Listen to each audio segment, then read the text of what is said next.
I'm Laura Mock, DDS, the life coach for busy dentists. Welcome to the third episode of Truth Talk with Dr. Mock, the podcast where we talk about all things wellness for dentists. If you've been looking for help treating yourself better, mentally, emotionally, and physically, you're in the right place. Well, welcome everyone. I'm so glad you're here with me as I record my third episode of Truth Talk with Dr. Mock. I have had so much fun so far just gathering up my information and teaching you guys all the things I've learned. And today is no different. Today we're going to be talking about the 2 reasons that I was overweight. And so we're just going to kind of dive in. It's another little bit science-y episode today, but if you're a dentist, you'll probably enjoy it. And if you're not a dentist, I think you'll enjoy it as well. And you're welcome here. So there are 2 reasons why I was overweight, especially here in our society where we live today.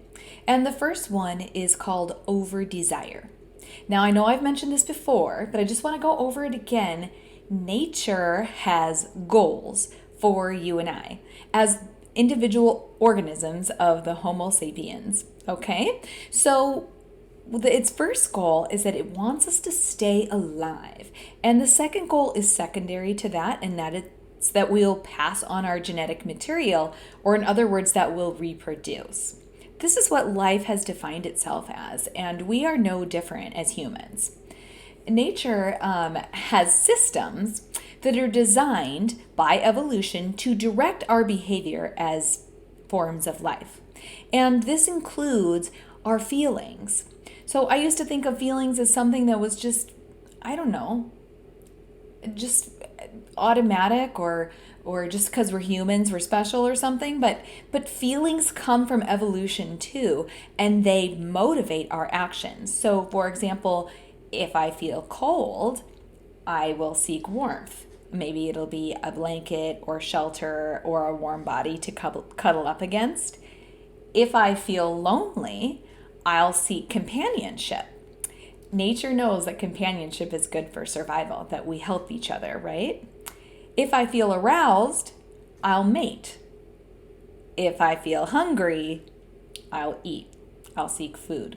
That's what we're going to be talking about today, is those feelings and how it became over-desire. Because if nature was right in this, then I would always be eating the perfect amount of food for my health, right? Because nature wants me alive, and that means healthy. But I'm going to talk about where it all went wrong. So as I said, nature has ways of compelling you to do what it wants. And those feelings I was talking about are signals. They're not accidental. And they're caused by hormones and neurotransmitters. Dopamine is one of those neurotransmitters, and it's sometimes known as the pleasure hormone, but I prefer to refer to it as the survival hormone. And the reason is because your organism, your body, uses dopamine to reward you for behavior that your nervous system interprets as being essential to survival. So whenever you get a dopamine rush, it's positive reinforcement for that thing that you did that nature thinks is important. So this system explains why it's predictable that things like pulling up a warm fuzzy blanket or eating a warm cup of soup on a cold day or cradling a newborn baby, the system explains why these types of things feel good to do. And we already know it because the system has already taught us that it's good to do those things. Now let's take this system and let's apply it to a hunter-gatherer. The reason that I like to use the hunter-gatherer explanation a lot is because that is the environment that Homo sapiens was adapted to live in, okay? So I'm a hunter-gatherer and I'm walking through the woods. I see something red in the bushes and it's a berry. And I put it in my mouth and I get a little dopamine squirt from eating the berry. And I think, oh, that's a good berry. I'm going to do that again. That's good for nature. So nature's like, yes, eat the berry. Okay. Now today, instead of being a hunter-gatherer, I'm a dentist living in suburbia. Okay. I don't hunt for food, and the food that I do eat is usually fairly far from its original source. And our bodies are not designed to live in this environment. We're doing it. And honestly, it's probably easier than the hunter-gatherer's life was. I'm very grateful for where I live today. I'm very comfortable. I don't have to worry about starving or freezing to death. But let's add to this all these factors that we have in our society today. And one thing that's very different from the hunter-gatherer's lifestyle is our food source. And I want to talk now about something called concentrated food. So when I say concentrated food, the classic example is a cupcake. It's just everything's been processed and refined and refined and refined until it's basically just a pile of delicious sugar. But you could use a lot of other food examples that are concentrated. Chips, cookies, candy, even whole wheat bread is concentrated food. Cold cereal is a great example. Anything that has any sugar added to it is concentrated food, or any food substance that has been unnaturally ground down or refined into a different form than it was when nature made it. Okay, so when we eat concentrated food, it's sweeter and crunchier. It's more stimulating than the natural food sources. And so instead of getting a little squirt of dopamine from eating the berry, we get a giant tidal wave of stimulation. And what happens is that our brain interprets this giant stimulation as a message that whatever we just ate is essential to survival. And your brain's like, that was amazing. This is definitely important. We need to eat this again. So the system that's been put in place by nature to keep us alive and reproducing is now inappropriately used and encouraging us to do something that's not only not necessary, but is in many cases potentially harmful, that concentrated food. All right. So now we're going to add one more dangerous factor into this situation with the concentrated food, and that is capitalism. So our food, as I mentioned, doesn't come from the primary source. Usually we're not going out and harvesting the garden. We're not going out and hunting deer. We go to the grocery store now. And where does the food come from in the grocery store? It comes from companies who answer to their shareholders and have an obligation to their shareholders to post a profit. So now those companies that are feeding us have an ulterior motive. Our health is not their first goal. And what's really dangerous about this is that food companies understand what over desire is. And honestly, if you think about it, it's a great concept for capitalism, because if they can compel us to use their products to feed our over desire, then they already know that we're going to look for it again and again and again. Take an Oreo cookie. You put an Oreo cookie in your mouth, and the very next thing that happens once you eat it is that you want another one. What else would you want to sell the American public? It's so perfect. So there's this concept in food science called bliss point.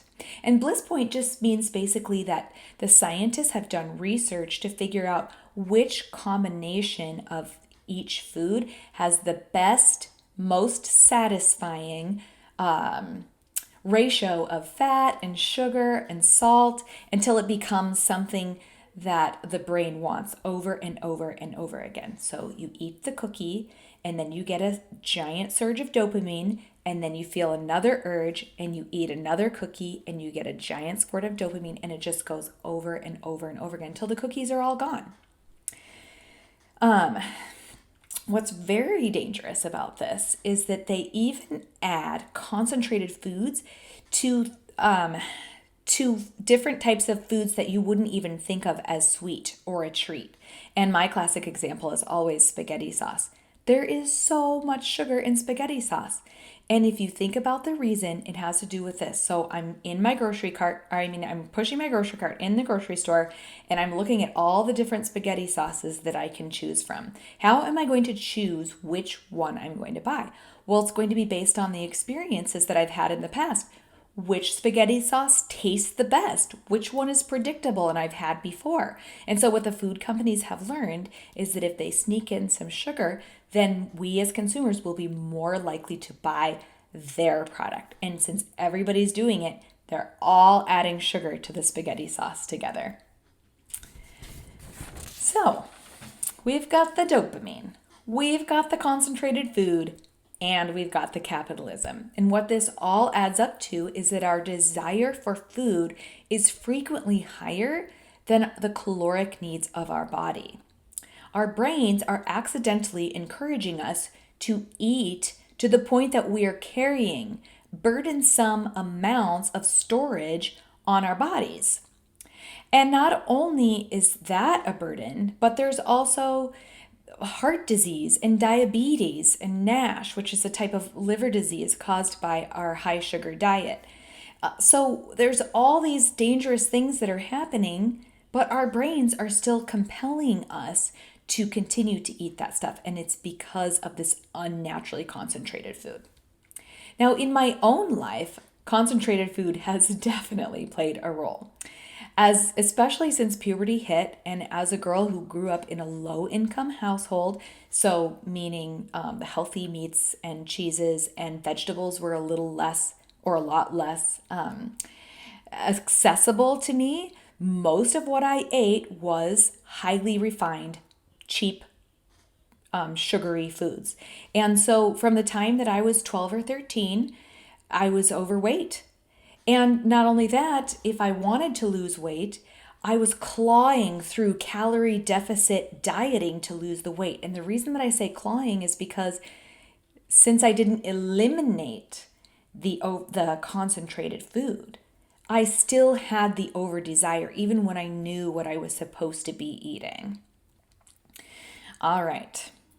So this has continued in my life to the point where there's always two competing factors. There's my desire to lose weight on one side, and then there's my brain and the dopamine system on the other side rewarding me for eating delicious concentrated food. And it always just depended on which one was stronger, whether I was losing weight or gaining weight, losing weight or gaining weight. And as soon as my desire to lose weight was lower than my dopamine complex, then I would just gain it all back. And then the over desire would be reinforced. Now, it's been about a year since I started eating in a new way that reduces over desire. And in my training that I've gone through with my life coach certification, I became a weight loss certified coach as well, which means that I can pass on the system for how to eat without over desire in it. And so I've been doing it for about a year, and I can tell you right now, I have never felt so much calm and zen about food. I would have never been able to say before that I could literally forget to eat, because I always had a buzz in the back of my head saying, when can we eat? When can we eat? What's delicious? What's next? But now that my over desire is eliminated through selecting which foods I eat, I don't have to claw my way through weight loss. I don't have to fight against this dopamine complex anymore. And I've lost weight. No clawing, no calorie tracking apps. So next, we are going to be talking about over hunger. So before we were talking about neurotransmitter dopamine, and now we're going to talk about physical hunger, which is mediated by hormones. So we've got insulin in there and ghrelin and leptin. We're mostly going to be talking about insulin, okay? So let's pretend again that we're a hunter-gatherer, okay? We gather with our tribe at the end of the day for a meal. We got a rabbit, we got some root vegetables, we got some greens somebody gathered up, and then we all eat together. And all of that food has to, first it gets chewed, and then it gets churned up in the stomach and broken down into smaller and smaller pieces until finally it gets to the smallest energy currency in our body, which is glucose, okay? Now, once the glucose raises up in our blood, the pancreas notices it and makes insulin. And insulin, the best way that I can explain what insulin does, do you guys remember the Hungry Hippo game from when you were little kids? Just bear with me if you don't know the game, but there's these little hippopotamuses. There's like this container of all these marbles, and the hippos reach out and they grab the marbles and pull them towards the different players. And they're grabbing those marbles and putting them away. Okay, so insulin is the hippopotamuses and the marbles are insulin. It's like, I'm going to take that glucose and I'm going to put the energy away in this person's body, in their cells, to use for later.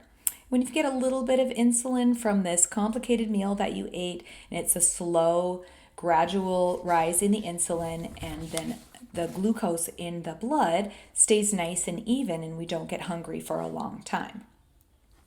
Now let's look at a meal for today. Let's pretend it's breakfast, okay? And what am I going to eat for breakfast? How about cold cereal? Now, even if the cold cereal isn't a sweet cereal, you guys are dentists, so you know that in the mouth, when you eat something that's refined, made out of refined flour, you can chew it up and the salivary amylase in your saliva snips a little bit of those carbohydrate bonds, and something that's not sweet becomes sweet. All it takes is a little clip, clip, clip. And the reason that I'm reminding you of learning that is because we are almost eating sugar when we eat something refined, even if it's not actually sweet. That's why pediatric dentists tell parents not to give their kids goldfish. It's the same. Goldfish and crackers and bread, all those things can cause cavities, and it's because it's already almost sugar. Okay, so I eat the cold cereal, and it doesn't take very long for that entire meal to end up as glucose in the blood, because it's just not very much work to take something that's so refined and clip it down into the smaller pieces. And so it all hits the bloodstream at once, and then the pancreas is like, oh my gosh, I've got a big job to do. And you get this big spike in your insulin. So lots of hippos pulling out the marbles, putting the storage back in the cells of the body. And when that happens, when you get a big spike like that, what happens is that there's nothing left in your blood. After that, there's no more glucose. And you know what happens after that? It's 9:30 a.m. and you're hangry. And you're sitting with your patient and your stomach's going, and then the patient's like, I can hear your stomach. And then you gotta wait 2 more hours before you have time to feed yourself. And that's even though you ate plenty of calories. So if you're eating these refined calories, you don't even get the satisfaction of being full and staying full. And this is because of the refined food. Okay. So what's really dangerous about this is that food companies know about this phenomenon as well. And they use it to their market advantage. Take 100-calorie packs, for example. I can't think of a single food product that's more guaranteed to make you hungry again. It's 100 calories of like Teddy Grahams or goldfish or whatever they put in those. It's all refined. It's like giving yourself a hunger pill. And that's completely fine with the food companies, because once you are done eating that 100-calorie pack and you're hungry again, you're going to go ahead and eat something else. And likely it's something that they prepared for you. Get my point? They're just creating more demand. It's like if I, as a dentist, for my kids who were good, well behaved, I'd be like, here's some Mountain Dew, go ahead and take it home and ask your parents for more, right? They're creating their own demand when they sell you those 100-calorie packs. All right, so I ate my cold cereal. It was 7 o'clock, 10 a.m. I'm seriously rumbly. My patients are making remarks, and it's miserable. And then add on top of that, what if you're a dentist that's trying to lose weight? You've got this diet that you're on, and you're constantly over hungry because of how the certain foods that you've eaten, and it's a miserable experience. You don't deserve that. Now, for me, by the time I was in dental school, I was definitely 50 pounds overweight, and I'm only 5'2", so that's a lot of extra weight to be carrying around. Didn't feel great, and I didn't like the way it looked, and I wanted to slim down. And I knew I had good self-control because I got myself into dental school, so I made a plan. And it's so sad thinking back on it. I mean, I'm just so grateful for my past self for all the things that she has done for me. But in this moment, I just feel bad because my plan was that I would start every morning with a slim fast shake. Now, I would have that during morning lecture, which started at like 7 or 7:30, something like that. And by the time I was halfway through doing my morning patients, I was starving, and I thought that that meant I was losing weight. It's not until just today, actually, I was having this memory and I went ahead and looked up the ingredients of a slim fast shake. The very first ingredient is skim milk. And if you take all of the fat out of milk, mostly what you have left is lactose and a little bit of protein. And of course, lactose is sugar. So sugar is the first ingredient, water is the second ingredient, and then the third ingredient is also sugar. And then a couple of ingredients after that, fructose. So basically, I was having a sugar shake for breakfast and trying to lose weight on it. I was so hungry that by the time I would get to lunch, I was ready to eat anything, especially if it sounded delicious. And that was not an effective way to lose weight. So with this environment between the emotions of food urges from overdesire and the sensations of overhunger, the hunger pangs, the shakiness, the headache, the only thing that keeps our weight in check is our motivation. So it just depends on how motivated we are right now, or how motivated I was before, whether I would be an appropriate weight or not. Now, since it's been a year that I've eliminated foods that cause overhunger and overdesire, it couldn't be more different. I don't worry about food, ever. I remember when I first started this eating plan, my coach said, it's going to be like, just think about a grilled chicken breast, okay? Like, all right, it's fine. You would eat it if you want to, but it's not your like, yes, a chicken breast. She said, if you follow this plan, every food will seem like a chicken breast. And you could take it or you could leave it. And I have to say, she was right. I still eat many wonderful meals and I enjoy my meals. I just am not overstimulated anymore. And after I eat, I make sure that my meal is very satisfying. There's plenty of fat and plenty of fiber in my meals. And so I am not hungry again for hours and hours and hours. And that's how it's been designed. So I took this program that I was trained on and I tweaked it for dentists. And this is the weight loss portion of my coaching. I would say probably 2/3 of my customers are weight loss customers. And we can talk about it in the future sometime if you want. And some of my future podcasts will be on how exactly we eliminate the overdesire and overhunger. But I bet if you really listened to this podcast, you could probably start to do it on your own, which I encourage you to do. And I just want to thank you for listening to my podcast today. It's been a pleasure, and I look forward to doing this again. Thank you for listening to Truth Talk with Dr. Mock. To learn more, please visit thelifecoachforbusydentist.com and take advantage of my current offer for a free, no obligation session to talk about any problem you wish to discuss. I promise you won't regret it.